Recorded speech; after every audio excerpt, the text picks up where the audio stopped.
please subscribe and don't forget to press the bell icon to get notified whenever we upload a new video. बढ़ते हैं आगे। कांग्रेस ने केंद्र की मोदी सरकार और बीजेपी पर निशाना साधते हुए आरोप लगाया कि मोदी सरकार सर्जिकल स्ट्राइक का राजनीतिक फायदा उठाने की कोशिश में है। कांग्रेस नेता रणदीप सुरजेवाला ने रक्षा सौदों की संसदीय समिति की रिपोर्ट का हवाला देते हुए कहा कि मोदी सरकार ने 1 साल से सेना का बजट कम करके उनके मनोबल को गिराया है। रणदीप सुरजेवाला ने दावा किया कि कांग्रेस सर्जिकल स्ट्राइक के पक्ष में है और सेना के साथ खड़ी है, लेकिन बीजेपी सरकार सेना के जरिए राजनीति भुनाने की कोशिश में है। अनेकों press conference, posters, banners, hoardings द्वारा भारी भरकम प्रचार प्रसार करते हुए सर्जिकल स्ट्राइक का पूरा श्रेय सेना की बजाय भारतीय जनता पार्टी और प्रधानमंत्री मोदी को दे डाला। देश के लिए जान की बाजी तो सैनिकों ने लगाई, परंतु भाजपा ने महिमा मंडन किया मोदी जी का।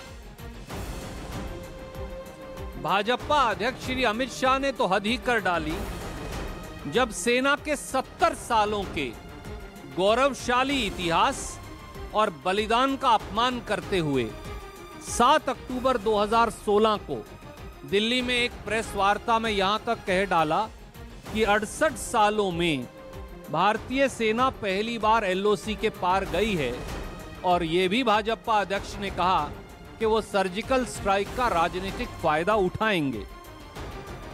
सर्जिकल स्ट्राइक को लेकर किए गए कांग्रेस के हमले पर बीजेपी ने भी पलटवार किया है।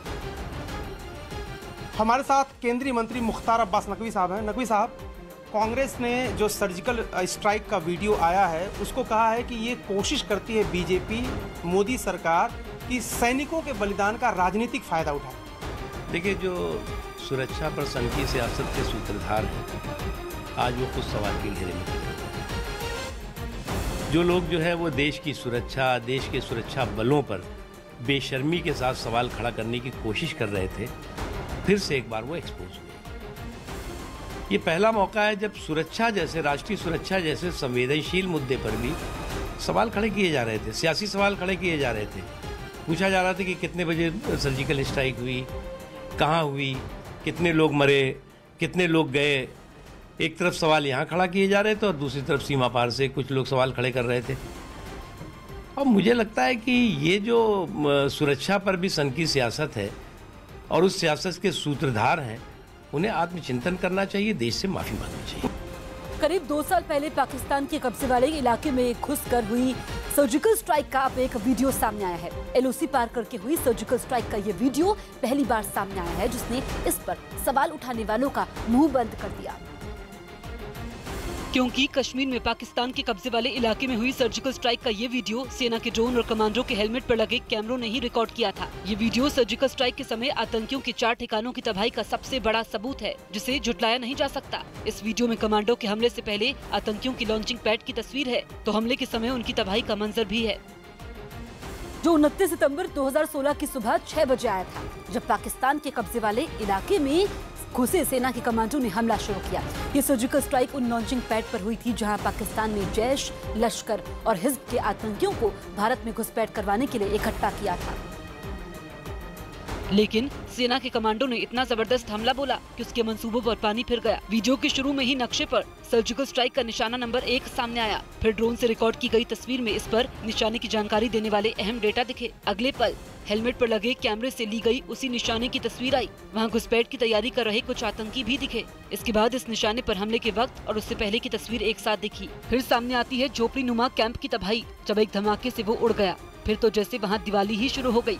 एक के बाद एक कई धमाके हुए, जिसमें आतंक का ये लॉन्चिंग पैड पूरी तरह से तबाह हो गया। ये तबाही ड्रोन से रिकॉर्ड हुए वीडियो में भी दिखी, जिसमें बाकी के 3 निशानों की तबाही को भी सिलसिलेवार तरीके से दिखाया गया, जो 18 सितंबर 2016 को उरी के आर्मी ब्रिगेड हेडक्वार्टर पर हुए हमले का बदला था, जिसमें सेना के 19 जवान शहीद हो गए थे। भारत ने इसका जवाब आतंक के 10 लॉन्चिंग पैड को तबाह करके लिया, जिसमें 40 से भी ज्यादा आतंकी मारे गए। पाकिस्तानी सेना के कुछ जवान भी कमांडो का निशाना बने थे। हालांकि शर्म से बचने के लिए पाकिस्तान सर्जिकल स्ट्राइक की बात को नकारता आया है। लेकिन इस वीडियो के सामने आने के बाद पाकिस्तान भी झूठ नहीं बोल पाएगा। वीडियो में सर्जिकल स्ट्राइक के दूसरे निशाने की तबाही को भी ड्रोन और कमांडो के हेलमेट पर लगे कैमरे से रिकॉर्ड हुई तस्वीरों के साथ दिखाया गया। धमाकों के बाद वहां से ऊपर उठती धुएं की लकीर भी दिखती है। सर्जिकल स्ट्राइक के तीसरे निशाने की तस्वीर में कुछ आतंकी भी दिखे। अगले पर ड्रोन से रिकॉर्ड की गई तस्वीर में वहाँ कमांडो का कहर टूटता हुआ दिखता है। चौथे निशाने की भी ड्रोन से ली गई तस्वीर है, जिसमें कुछ लोग दिखते हैं। फिर उनके आसपास धमाका होने लगा, जिससे वहाँ तबाही मच गई। दिल्ली में एनएसयूआई दफ्तर के बाहर प्रदर्शन कर रहे एबीवीपी के कार्यकर्ताओं पर सुरक्षा बल ने लाठीचार्ज कर दिया। ये लोग वहां पर यौन शोषण के आरोपों में घिरे एनएसयूआई के राष्ट्रीय अध्यक्ष फिरोज खान के खिलाफ प्रदर्शन करने पहुंचे थे। लेकिन उनके प्रदर्शन को बेकाबू होते देख दिल्ली पुलिस के साथ तैनात सुरक्षा बल के जवानों ने उन पर लाठियां बरसानी शुरू कर दी, क्योंकि प्रदर्शन कर रहे लोगों ने बार बार रोकने के बावजूद वहां लगे बैरिकेड हटाने की कोशिश की। लाठीचार्ज होते ही वहां पर अफरा तफरी मच गई। लाठीचार्ज से घबराकर भाग रहे कुछ कार्यकर्ता जमीन पर भी गिर गए, लेकिन कुछ देर बाद एबीवीपी के कार्यकर्ता दोबारा लौटे और वहीं धरने पर बैठ गए। सुरक्षा बल के जवानों ने प्रदर्शन कर रहे लोगों को फिर से खदेड़ा और कुछ प्रदर्शनकारियों को हिरासत में भी ले लिया। लेकिन इससे पहले एबीवीपी के कार्यकर्ताओं ने एनएसयूआई के खिलाफ जमकर नारेबाजी की और यौन शोषण के आरोपी एनएसयूआई अध्यक्ष को बर्खास्त कर जेल भेजने की मांग की, जिसके लिए एबीवीपी के कार्यकर्ता एनएसयूआई दफ्तर के बाहर लगे बैरिकेड पर चढ़ गए। एबीवीपी कार्यकर्ताओं ने हाथों में फिरोज खान के विरोध में लिखे पोस्टर भी ले रखे थे। प्रदर्शनकारियों ने इस मामले में कांग्रेस अध्यक्ष राहुल गांधी की चुप्पी पर भी सवाल खड़े किए। फिरोज खान पे राहुल गांधी चुप्पी तोड़ो, चुप्पी तोड़ो, चुप्पी तोड़ो। एबीवीपी कार्यकर्ताओं ने एनएसयूआई अध्यक्ष के बहाने कांग्रेस को भी निशाने पर लिया। एक तरफ कांग्रेस के नेता कास्टिंग काउच की बात करती है, दूसरी तरफ अब ऐसे चैट वायरल होते हैं एनएसयूआई की तरफ से, जो साफ समझ में आते हैं किस तरीके के फेवर एनएसयूआई मांगती है। कुछ दिन पहले छत्तीसगढ़ में एनएसयूआई की एक महिला कार्यकर्ता ने एनएसयूआई के राष्ट्रीय अध्यक्ष फिरोज खान पर यौन शोषण का आरोप लगाया था, जिसके बाद एबीवीपी को एनएसयूआई को घेरने का मौका मिल गया। मध्य प्रदेश के श्योपुर में डूंगरी नदी के तेज बहाव में फंसे 2 लड़कों को रस्सी की मदद से बचाया जाने लगा। बताया जा रहा है कि नदी में नहाने गए दोनों लड़के अचानक जलस्तर बढ़ने से उसमें फंस गए, जिन्हें पहले इलाके के लोगों ने निकालने की कोशिश की, लेकिन सफलता नहीं मिलने पर पुलिस की टीम को बुलाया गया। इसके बाद नदी के एक छोर पर खड़े लोगों ने पुलिस वालों की मदद से दोनों लड़कों तक रस्सी और लाइफ जैकेट पहुंचाई। नदी के तेज बहाव में फंसे 2 लड़कों में एक ने पहले रस्सी के सहारे चलकर नदी पार करने की कोशिश की, लेकिन बहाव तेज होने की वजह से उसे कामयाबी नहीं मिली। हालांकि बाद में दोनों लड़कों ने रस्सी पर रेंग कर नदी को पार किया। इस दौरान पुलिस के रेस्क्यू ऑपरेशन को देखने के लिए लोगों की भीड़ नदी के आसपास इकट्ठा हो गई। मध्य प्रदेश के मंदसौर में एक 8 साल की मासूम के रेप के आरोप में पुलिस ने 20 साल के एक लड़के को गिरफ्तार किया है। पुलिस ने आरोपी को सीसीटीवी के आधार पर गिरफ्तार किया है, जो मंडी में बोरे ढोने का काम करता है। आरोपी की 3वीं क्लास में पढ़ने वाली मासूम को स्कूल से लौटते वक्त अगवा किया गया और रेप के बाद बुरी तरह जख्मी मासूम को बेहोशी की हालत में झाड़ियों में फेंका गया। फिलहाल मासूम का अस्पताल में इलाज चल रहा है।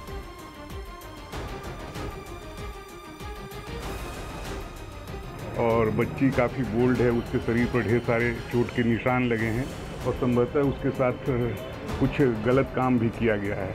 उसकी प्रारंभिक इलाज यहाँ की गई है और उसकी कंडीशन अभी स्टेबल है और उसके बाद उसको जो है इंदौर अग्रिम इलाज के लिए भेज दिया गया है। आरोपी राउंड अप कि पुलिस इसके लिए लगातार प्रयास कर रही है, स्कूल प्रशासन से बात कर रही है कि बच्ची को कौन लेने आया था। स्कूल प्रशासन से पूछताछ कर रही है, आसपास के लोगों से पूछताछ किया जा रहा है, सीसीटीवी फुटेज और इन सब चीज़ों को देखा जा रहा है, क्योंकि उस समय बारिश वगैरह हो रही थी। तो कोशिश है और हम लोग प्रयासरत हैं कि जल्द से जल्द आरोपी को पकड़ सकें। लखनऊ में हुई यूपी सरकार की कैबिनेट बैठक में कई अहम फैसले लिए गए, जिनमें जाति के आधार पर जनगणना कराने के फैसले पर सियासी घमासान शुरू हो गया। क्योंकि कैबिनेट बैठक के बाद योगी सरकार ने ज्यादा से ज्यादा लोगों को सरकारी योजनाओं का फायदा पहुंचाने के लिए 3 महीने के अंदर जाति के आधार पर जनगणना पूरी करने की दलील दी। मुख्यमंत्री जी ने इस पे निर्णय लिया था कि ये जो छूट गए हैं लाभार्थी, उनका भी जल्दी से जल्दी सर्वे किया जाए। लेकिन कांग्रेस ने इस फैसले को समझ से परे बताते हुए यूपी सरकार की नीयत पर ही सवाल उठा दिए। उन भाई बहनों को वंचित रखा जाएगा जो किसी वर्ग से आते हैं। विपक्ष सरकार के इस फैसले में सियासी साजिश देख रहा है। उसका आरोप है कि सरकार टिकट बंटवारे में इस जनगणना की मदद लेगी। झारखंड की खूंटी से बीजेपी सांसद और पूर्व लोकसभा उपाध्यक्ष करिया मुंडा के घर से अगवा 3 जवानों का अब तक कोई सुराग नहीं मिला है। कल खूंटी के घाघरा गांव समेत आसपास के कई गांव में सुरक्षा बल ने सर्च ऑपरेशन चलाया, लेकिन ना तो अगवा जवानों का ही और ना ही पत्थलगड़ी से जुड़े नेताओं का ही कुछ पता चल पाया है। अगवा जवानों की खोजने के लिए सुरक्षा बल की 20 कंपनियों को लगाया गया है। पुलिस के मुताबिक तीनों जवान अभी तक सुरक्षित हैं और उन्हें रिहा करवाने का प्रयास लगातार जारी है। हम सारी सावधानियां और आवश्यक जो अलर्टनेस बरतना है उसके साथ ही कार्रवाई कर रहे हैं। हमारे पास सूचनाएं हैं और हमें आशा है कि हम अपने जवान को सकुशल छुड़ा लेंगे। उत्तर प्रदेश की गोंडा में बड़ी तादाद में जुटे लोग एक ट्रैक्टर के शोरूम में लगी आग को बुझाने की कोशिश करने लगे। बताया जा रहा है कि वहां एक शादी समारोह में हो रही आतिशबाजी से शोरूम में आग लगी, जिसके बाद वहां अफरा तफरी मच गई। मौके पर मौजूद लोगों ने आग बुझाने की कोशिश की, लेकिन आग तेजी से फैली और उसकी चपेट में पूरी इमारत आ गई। बताया जा रहा है कि वहां पास में ही एक मैरिज हॉल में आतिशबाजी हो रही थी, जहां से चिंगारी ट्रैक्टर शोरूम तक पहुंची। आरोपी की खबर मिलने के बाद फायर ब्रिगेड की टीम वहां देर से पहुंची। हालांकि दमकल कर्मियों ने पहुंचते ही मोर्चा संभाल लिया, लेकिन तब तक शोरूम में लाखों का सामान जलकर राख हो गया, जिसमें कई ट्रैक्टर भी शामिल हैं। आसपास में कोई नुकसान नहीं और किसी तरह की जनहानि भी नहीं है। 3 ट्रैक्टर में जरूर जलने का संज्ञान आया है। दमकल कर्मियों के साथ पुलिस की टीम भी आग बुझाने में जुटी रही और कड़ी मशक्कत के बाद आग पर काबू पा लिया गया। रहने के लिहाज से मुंबई भारत का सबसे महंगा शहर है। दुनिया के तमाम बड़े शहरों में होने वाले खर्च के आधार पर हर साल होने वाले एक सर्वे में यह दावा किया गया। सर्वे के मुताबिक हांगकांग ऐसा शहर है जहां रहना दुनिया में सबसे महंगा है। दूसरे नंबर पर जापान की राजधानी टोक्यो है। तीसरे नंबर स्विट्जरलैंड के शहर ज्यूरिख का है। चौथे नंबर पर सिंगापुर है, जहां गुजर बसर करना सबसे महंगा है। और 5वां नंबर इस लिस्ट में दक्षिण कोरिया की राजधानी सोल को मिला। तो भारत की राजधानी, आर्थिक राजधानी मुंबई को लिस्ट में 55वें पायदान पर रखा गया है, जबकि एक साल पहले मुंबई का 53वां नंबर मिला था। वहीं दिल्ली इस लिस्ट में 103 नंबर पर। हालांकि भारत के शहरों में सबसे महंगे रहन सहन के मामले में मुंबई के बाद दिल्ली दूसरे नंबर पर। सेना की सर्जिकल स्ट्राइक का वीडियो सामने आने के बाद विपक्ष ने वीडियो आने के वक्त पर सवाल उठाकर सरकार पर हमला बोल दिया। पाकिस्तान के कब्जे वाले कश्मीर में आतंकी ठिकानों को खत्म करने के लिए सेना ने 2 साल पहले सितंबर में सर्जिकल स्ट्राइक की थी, जिसका वीडियो सामने आने के बाद सियासी गलियारों में सरगर्मी बढ़ गई। कांग्रेस ने सर्जिकल स्ट्राइक के लिए सेना को बधाई तो दी, लेकिन इसका क्रेडिट सरकार को देने से इनकार कर दिया। सर्जिकल स्ट्राइक तो यूपीए सरकार में भी हुई है, ये बड़ी बात नहीं है, इसमें श्रेय किसी सरकार को नहीं जाता है। वहीं सलमान खुर्शीद ने इस वक्त सर्जिकल स्ट्राइक का वीडियो सामने आने पर ताज्जुब जाहिर किया। उन्होंने ट्वीट किया कि इसे प्रोपेगेंडा के मकसद से सामने लाया गया, क्योंकि रणनीतिक कदम को गुप्त रखना चाहिए ताकि दुश्मन को चौंकाने का फायदा मिल सके। गलत इरादे वाली राजनीति या पारदर्शिता की ईमानदार कोशिश। पीएम मोदी सर्जिकल स्ट्राइक के लिए शाबाशी चाहते हैं।